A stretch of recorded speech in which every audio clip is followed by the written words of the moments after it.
ایک آخری چیز بتا رہا ہوں، ہم سنی ہیں، قبروں پہ ہم کیا ڈالتے ہیں؟ پھول ڈالتے ہیں۔ کس نے سکھایا یہ پھول ڈالنا؟ ہمارے بزرگوں نے سکھایا۔ تو جو قوم، بڑا پیارا جملہ ہے سن لیجئے، جو قوم، ہم آتنکوادی کیوں نہیں اس کی وجہ بتا رہا ہوں، سنی آتنکوادی نہیں ہوتا، سنی سے اسلام کبھی بدنام نہیں ہو سکتا، کیونکہ ہم دہشت گرد ٹیررسٹ نہیں، آتنکوادی نہیں، اس لیے کہ ہمارے بزرگوں نے مردوں کا بھی اتنا ادب سکھایا کہ مردوں کی قبروں پر پھول ڈالو۔ جو قوم اپنے مردوں کی قبروں پر پھول ڈالتی ہے وہ زندوں پر آگ کے گولے نہیں برسا سکتی۔ یہ ان کا کام ہے، ان کو قبروں سے بھی دشمنی ہے اور زندہ انسانوں سے بھی دشمنی ہے۔ آج اسلام کو داغدار ان خبیثوں نے کیا ہے۔ ڈنک کی چوٹ پر کہو کہ ہم سنی ہیں، اور ڈنک کی چوٹ پر بولا کرو کہ وہابیوں سے ہمارا کوئی تعلق نہیں، ان سے رشتہ داریاں مت کرو۔ سب سے زیادہ وہابیت پھیلتی ہے تو رشتہ داریوں کی بنیاد پر پھیلتی ہے۔ کیا سنیوں کی لڑکیاں مر گئی کہ وہابی کے گھر کی لڑکیاں لاتے ہو؟ عاشق رسول کہلانے کا ڈنکا پیٹتے ہو، دعوے کرتے ہو ہم نبی سے محبت کرتے ہو، اور غدار رسول کی بیٹی لے کر آتے ہو، اور ذہنوں میں یہ بٹھاتے نہیں نہیں ہمارے ماحول میں رہ کر سدھر جائیں گی۔ ابے کیا سدھریں گی؟ پورا گھر بگاڑ دیں گی۔ ایک ڈرام شربت ہو اور اس میں پیشاب کا ایک قطرہ گر جائے، پیوں گے وہ شربت؟ کیوں بھائی؟ سارے ڈرام نے اسے ایک قطرے ناپاک کو پاک کیوں نہیں کر دیا؟ پتہ چلا ساری چیزیں مل کر ایک قطرے کو پاک نہیں کر سکتی، لیکن ایک ناپاک قطرہ سارے پاک کو ناپاک کر دیتا ہے۔ اس ناپاک لڑکی کو لاتے ہو، اپنی لڑکیاں ناپاک لوگوں کے درمیان میں دیتے ہو۔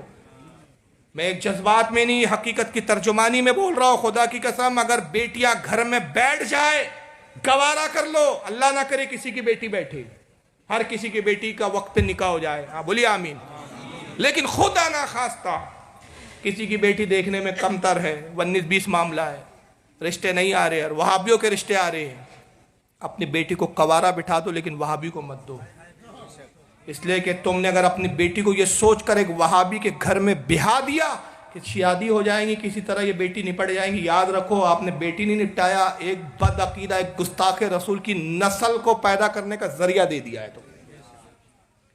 اب اس لڑکی سے اس گھر میں جتنے گستاخ رسول، غدار رسول پیدا ہوں گے، قیامت میں آپ کی پوچھ ہوں گی۔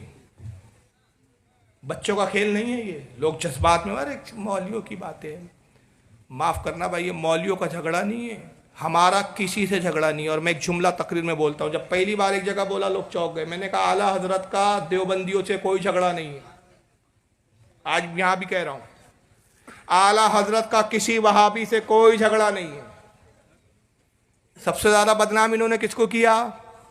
اعلیٰ حضرت کو، دیوبندیوں کو کافر کہہ دیا، فلانے کو کافر کہہ دیا، وہابیوں کو کافر کہہ دیا، اس کو کافر، سب کو کافر کہا، صرف وہ اکیلے سنی۔ بھائی ہاں، حدیث میں بھی رسول نے 72 کو کافر کہا، ایک ہی کو حق پر کہا۔ سب سے بڑی بات تو رسول نے بول کے چلے گئے، تجھے وہ نظر نہیں آیا؟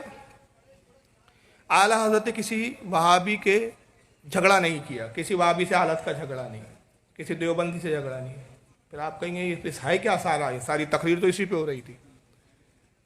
سن لیجئے، ایک آدمی جھگڑا لڑتا ہے، دوسرے پہ ظلم کرتا ہے، دوسرے پہ زیادتی کرتا ہے، وہ شخص کورٹ میں اپیل کرتا ہے کہ میرے ساتھ ظلم ہو رہا ہے، تو وہ خود جا کے کورٹ میں نہیں کھڑا ہوتا بلکہ ایک وکیل کو کھڑا کرتا ہے نا؟ وکیل اس کا مقدمہ لڑتا ہے کہ میلارڈ میرے کلائنٹ کے ساتھ یہ ظلم ہو رہا ہے، میلارڈ میرے کلائنٹ کے ساتھ یہ تشدد کیا جا رہا ہے، وکیل کھڑا ہوتا ہے نا۔ دیوبندیوں کا اور وہابیوں کا جھگڑا اعلیٰ حضرت سے نہیں تھا، ان کا جھگڑا اللہ اور اس کے رسول سے ہے۔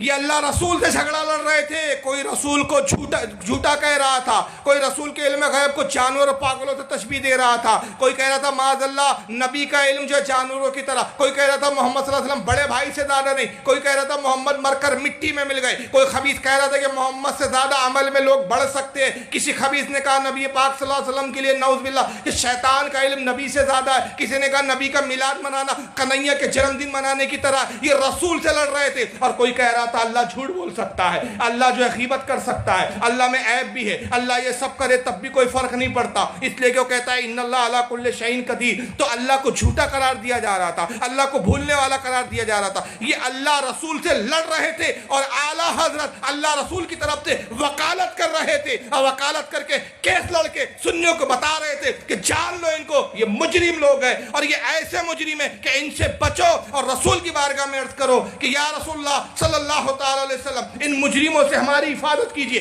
ان غداروں سے ہماری حفاظت کیجئے، اس لیے کہ قیامت میں جب اللہ ان کو سزا سنائیں گا جو ان کے ساتھ ہوگا وہ بھی جائیں گا۔ تو اعلیٰ حضرت نے کہا کہ اب ہمیں اپنے ساتھ لے لو کہ رستے میں ہے جا بجا تھانے والے، میں مجرم ہوا آقا مجھے ساتھ لے لو کہ رستے میں ہے جا بجا تھانے والے۔